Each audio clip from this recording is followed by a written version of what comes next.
ये है junction news. Subscribe करें और पाएं हर बड़ी खबर सबसे पहले। रेलवे को दिया 4-4 कारखाना बिहार को लालू जी ने दिया, किराया हर बजट में कम किया, गरीब भी एसी में सफर कर पाए, गरीब रथ लालू जी ने चलवाने का काम किया।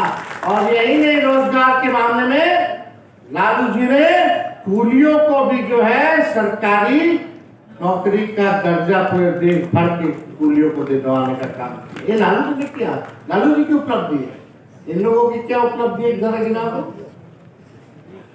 क्या काम किया इन लोगों? आज भी दिन भर गाली देते हैं। हम जानना चाहते हैं ये एनडीए वाले लोगों से, नेशनल दामाद आयोग वाले लोगों से गाली देते हैं हम लोगों को, इसको बना दे रहे हम लोग तो चुन के आते हैं। जनता जिस दिन हराएगी फिर भी हम लोग सेवा करना नहीं छोड़ेंगे, जनता के बीच रहेंगे। 20 साल से है विपक्ष में, 20 साल से हम लोग जनता के बीच है, सेवा करने में हम लोगों का कोई कमी नहीं रहेगा। लेकिन ये नेशनल दामाद आयोग, कल प्रधानमंत्री जी आ रहे, प्रधानमंत्री जी कोई नौकरी देने आ रहे हैं, कोई महंगाई कम करने आ रहे हैं, कोई बेरोजगारी को खत्म करने आ रहे हैं, कोई गरीबी को मिटाने आ रहे हैं, कोई कारखाना लगवाने आ रहे हैं, कोई निवेश लेकर के आ रहे हैं, कोई स्पेशल राज का दर्जा देने आ रहे हैं, कोई स्पेशल पैकेज देने आ रहे हैं। प्रधानमंत्री जी भी आएंगे तो बोलेंगे जंगल राज। आदरणीय प्रधानमंत्री जी आज मेरे सरकारी आवास में, प्रधानमंत्री जी को मीडिया के माध्यम से सूचित करते हैं कि कल आप बिहार आ रहे हैं और आज मेरे सरकारी आवास के बाहर गोलियां चल रही है। ये क्या है? ये जंगल राज नहीं, बगल में मुख्यमंत्री आवास है, गवर्नर आवास है, एयरपोर्ट है, कई मंत्रियों का घर है, उसमें जमाई वाले भी हैं, ससुर जी बगल में है, वहां भी वहां गोली चल रही। बताइए क्या स्थिति बनी। 2005 से पहले ऐसा होता था कि मुख्यमंत्री और नेता विरोधी दल के बाहर घर के बाहर गोलियां चल रही है। 11-11 साल की 9-9 साल की बच्चियों के साथ रेप हो रहा है, प्रधानमंत्री जी को नहीं नजर आता। पटना का एसएसपी 3 बार बदल गया, एक बार नहीं 3 बार बदल गया। हालांकि सब लोग जानते हैं यहाँ का एसएसपी और डीएम कैसे बदला जाता है जब तक डीके टैक्स ना दिया जाए। अद्भुत है, भूंजा पार्टी वाले लोग सारे 3 लोग बोल रहे हैं, मंगनीलाल मंडल जी, सारे 3 तो सही बात है। आधा कौन है वो भी जानता है सब लोग, अब 3 तो है ही है, कोई छुपी हुई बात तो है नहीं। ये लोग क्या कर रहे हैं? इन लोगों का एक ही काम है कि इन लोगों को पता है कि लोग जाने वाले हैं। नीतीश कुमार जी अचेत अवस्था में, तो इनको लगता है कि ईश्वरीय वरदान मिल जाए, जितना लूट घसूट करना है करते रहो। अभी जमाई आयोग वाले में क्या है, किनके जमाई है बताइए ना। मांझी जी की जमाई है, पासवान जी के जमाई है, अशोक चौधरी जी के जमाई है। लेकिन इस पे मुख्यमंत्री जी को आके बताना ना चाहिए।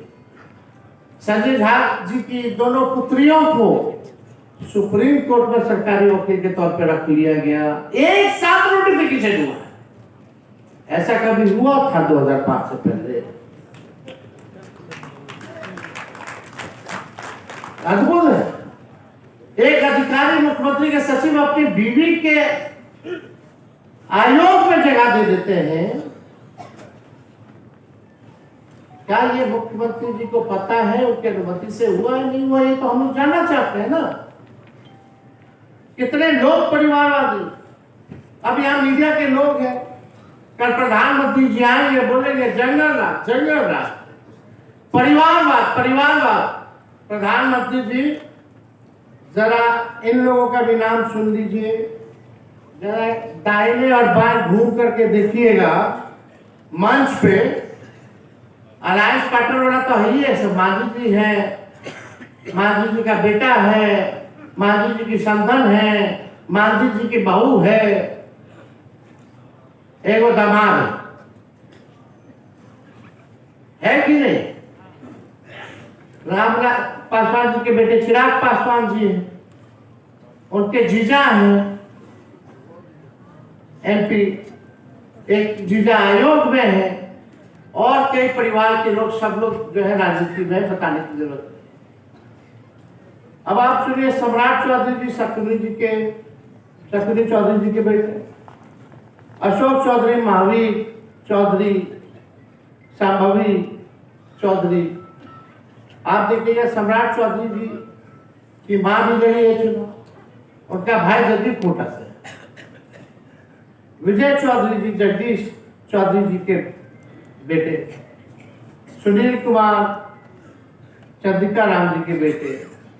ये हम खाली गिना रहे हैं, ये जो लोग कैबिनेट में नीतीश जी के परिवारवादी लोग, जो परिवारवादी लोग हैं, सम्राट चौधरी, अशोक चौधरी, विजय चौधरी, सुनील कुमार, जयंत राज के बेटे जनार्दन मांझी जी, नितिन नवीन जी के पिता नवीन सिन्हा जी, नीतीश मिश्रा जी के पिता जगन्नाथ मिश्रा जी। इनको जगन्नाथ मिश्रा जी का चारा घोटाला नहीं दिखता बात कर रहा हूं।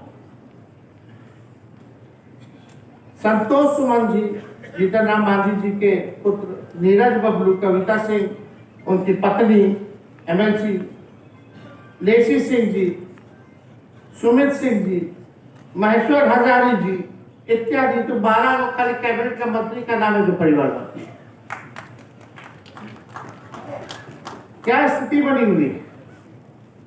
इसके अलावा विधायक सांसद तो अनेक हैं, अब केंद्र में मंत्री अलग हैं जो परिवारवादी है। ये प्रधानमंत्री जी को दिखता है कि नहीं दिखता, ये हमको जानना है। क्या केवल इधर ही दिखता है? आप देखिएगा, उन्हीं के मंत्री अशोक चौधरी जी ने क्या बोला कि कोटा चलता है, आरएसएस कोटा से उनका दबाव। हम माननीय मुख्यमंत्री जी से जानना चाहते हैं कि आरएसएस कोटा से कौन कौन मंत्री हैं, या आरएसएस कोटा कहां कहां लागू होता है, उसकी नियम क्या है, जरा ये बता दीजिए। या आरएसएस कोटा होता भी है कि नहीं होता है? जब आप ही के मंत्री ने जब साबित कर दिया कि आरएसएस कोटा होता है, तो बचा क्या? नीतीश जी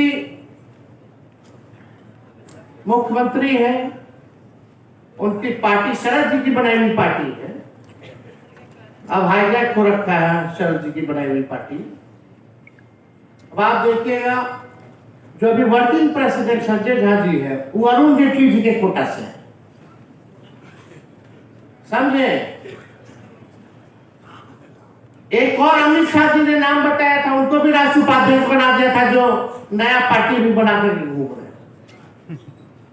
एक आरएसएस कोटा भी चलता है, यानी जदयू नहीं, जदयू को भाजपा चलाती है, यही तो हुआ। और आरएसएस कोटा तो ऐसा है कि आरएसएस कोटा से मंत्री और आयोग के सदस्य नहीं बनते। अब बिहार में बीजेपी और आरएसएस कोटे से नई नई पार्टियां भी बनाई जा रही है,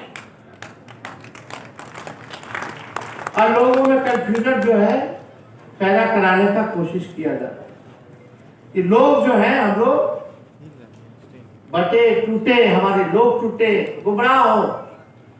लेकिन आप सब लोगों की जिम्मेदारी महत्वपूर्ण है कि आप सब लोग जो है जमीन पे जाकर के आप लोग काम करें, मेहनत करें, जनता के सुख दुख में भागीदार बने।